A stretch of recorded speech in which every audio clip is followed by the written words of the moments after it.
Hola, buenas tardes. La miniaturización y universalización de las técnicas endourológicas ha comportado una resolución rápida y elegante de la patología litiásica. Eso ha hecho que desde los años 80 abandonáramos o disminuyera nuestro interés tanto en el estudio metabólico como en el buscar nuevas terapéuticas médicas para evitar esta litiasis. En estos últimos años, por eso hemos visto que hay más de un 60% de recidiva litiásica en nuestros pacientes y eso nos ha obligado a volver al inicio. Hemos invitado y queremos agradecer al doctor López Martínez su amabilidad en estar con nosotros, que nos indicará, que nos dirá cuál sería el estado actual de tanto de la investigación como de las nuevas terapéuticas médicas para evitar la recidiva y el tratamiento de la litiasis. Doctor López Martínez. Buenas tardes, agradecerte, doctor Torrecilla, y a la organización la invitación por esta charla. En primer lugar, me gustaría lanzar un mensaje sobre las novedades en el tratamiento médico de la litiasis, y es que solo podemos entender estas novedades, y podremos tener muchas más novedades, si volvemos a revisitar conceptos fisiopatológicos en el origen de estos cálculos que hoy en día están cada vez más vigentes. Lo que con la ureterorrenoscopia flexible vemos y en muchos casos llamamos de forma errónea como placas de Randall, en realidad vemos a los ojos del microscopio electrónico y de las tinciones anatomopatológicas que claramente son dos lesiones diferenciadas, intersticiales e intratubulares, que conforman partículas fijas y partículas libres que serán el origen de dos grupos diferenciados, o probablemente serán el origen de dos grupos diferenciados de cálculos en los diferentes tipos de patologías en los formadores de litiasis. Esto se está confirmando a nivel de estudios moleculares y concretamente en la teoría de la partícula fija se ve que hay una relación con las placas de aterosclerosis y no solo esto, sino que en estudios de RNA se ve la sobreexpresión de moléculas compatibles con una metaplasia hacia osteoblastos de las células intersticiales.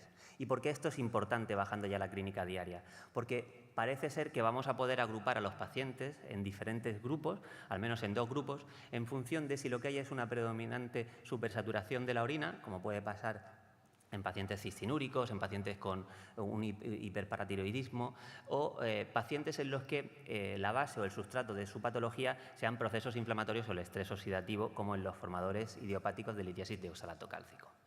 A partir de ahí se abre un abanico tremendo de posibles dianas terapéuticas, pero que podemos resumir en cuatro aspectos. Cuatro aspectos que serían actuar o influir sobre el estrés oxidativo, sobre el síndrome metabólico, actuar sobre la concentración de los diferentes solutos, actuar sobre el pH de la orina o actuar sobre los inhibidores de la formación y cristalización de los cálculos.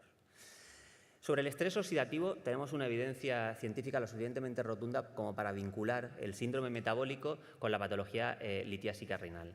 Probablemente la patología litiásica renal se vea beneficiada, y parece que los diferentes estudios van encaminados hacia ello, se verá beneficiada en el control de este síndrome metabólico. Es decir, pacientes en los que hagamos un control del síndrome metabólico habrá una mejoría en cuanto al control de su patología. Pero hoy en día sí que es verdad que no tenemos realmente nuevos medicamentos para controlar este aspecto. En cuanto a la concentración, y concretamente en aquellos pacientes que nos interese reducir la concentración de oxalato, podemos actuar principalmente por dos vías. Por un lado, aumentar la degradación intraluminal dentro del intestino de este oxalato para reducir su absorción y, por lo tanto, reducir las concentraciones tanto plasmáticas como urinarias. Y esto que ya desde hace años se ha demostrado in vitro en laboratorio y con animales de laboratorio, que el Oxalobacter formígenes tiene esta capacidad de degradar este oxalato y de disminuir la absorción, parece ser que, o es prometedor, que esto sea utilizado en humanos. De hecho, en el Hospital Vallebrón se está llevando en este momento un ensayo clínico que acaba de terminar el reclutamiento para ver el perfil de seguridad y de eficacia de esta bacteria administrada en diferentes dosis a pacientes litásicos en los que tengan una hiperoxaluria secundaria. Pero no solo vamos a poder actuar a nivel de la degradación del oxalato, sino que también vamos a poder actuar a nivel de la fijación de ese oxalato en el intestino. En el mercado ya se viene utilizando en pacientes que realizan diálisis el carbonato de lantano, que es un quelante del fosfato, y que se ha visto también en estudios de laboratorio que no solo es un quelante del fosfato, sino que es un quelante del oxalato. Con lo cual parece también prometedor su uso en aquellos pacientes en los que queramos reducir las concentraciones plasmáticas y urinarias de esta sustancia. De hecho, se está llevando a cabo también en este momento un ensayo clínico en Bélgica para ver perfiles de seguridad y dosis necesaria para reducir de una manera significativa esta concentración del oxalato. Con lo cual sí que debemos fijarnos en cuanto a concentración Oxalobacter formígenes y en el carbonato de lantano, que parecen que son dos fármacos prometedores y que pronto podremos tener en el mercado.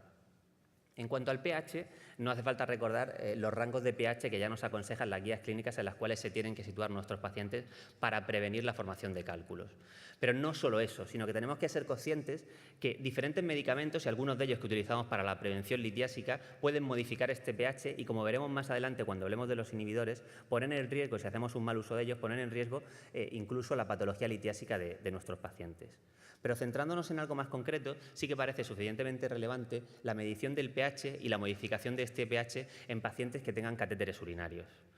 Los catéteres urinarios todos sabemos que son un auténtico quebradero de cabeza en la consulta, principalmente por la lista de espera. A partir del mes de que un paciente tenga un catéter urinario, un doble J, va a empezar a presentar incrustaciones y a partir de ahí el drama empieza a materializarse. Puesto que la fisiopatología de esta formación de incrustaciones cálcicas se basa en el biofilm que se forma alrededor de los catéteres doble J y como consecuencia de la alcalinización de esta orina por medio de la ureasa, parece lógico pensar que si conseguimos acidificar esa orina podemos evitar la calcificación de estos catéteres.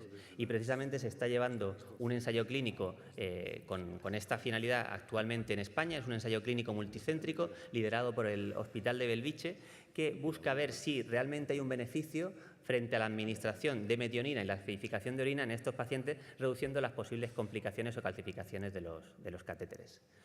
Pero realmente yo creo que lo relevante y uno de los aspectos que tenemos que destacar en la práctica clínica diaria sobre el pH no es ya solo el poder modificarlo, sino que realmente estábamos actuando totalmente a ciegas con el pH. El pH domiciliario que medíamos con las tiras reactivas sabemos perfectamente que no era fiable. Hasta un 65% de los pacientes que se están alcalinizando para disolver litiasis de ácido úrico estaban fuera de rango, por encima o por debajo, con lo cual no era un tratamiento ni eficaz ni seguro por unas malas mediciones.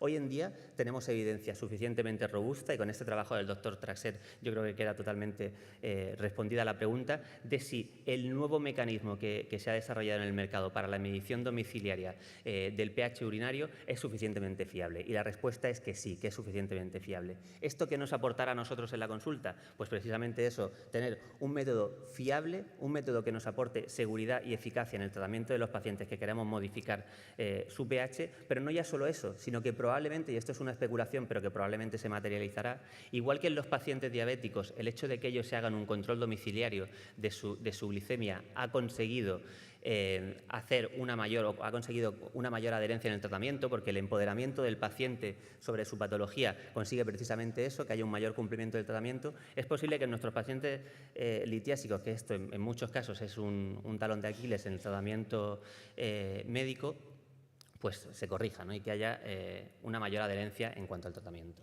Sobre los inhibidores, mencionar, como ya había avanzado en la diapositiva sobre el pH, que el citrato potásico habitualmente lo utilizamos en la patología litiásica como alcalinizante, pero tenemos que recordar que no solo es un alcalinizante, sino que también lo podemos utilizar para disminuir la concentración de calcio en la orina, en aquellas hipercalciurias idiopáticas como primer escalón terapéutico, y también lo utilizamos en muchos casos como inhibidor de la cristalización de litiasis ya formadas después del litotricio, después de una flexible de oxalato cálcico. Pero ya también tenemos suficiente evidencia científica como para plantearnos muy mucho qué estamos haciendo cuando damos este citrato, porque existe una evidencia lo suficientemente robusta y ya sabemos que se produce una migración o que se puede producir una migración de la litiasis de oxalato cálcico a fosfato cálcico y podemos transformar, no corregir, sino transformar la enfermedad de ese paciente. Por lo tanto, parece lógico pensar que siempre que administremos citrato potásico en cualquier paciente, no ya solo si queremos modificar el pH de la orina, como irremediablemente lo vamos a modificar, deberíamos tener un control de ese pH en su domicilio. Sobre los inhibidores, mucho sabemos sobre los inhibidores de las litiasis cálcicas, pero poco sabíamos hasta ahora sobre los inhibidores de las litiasis úricas.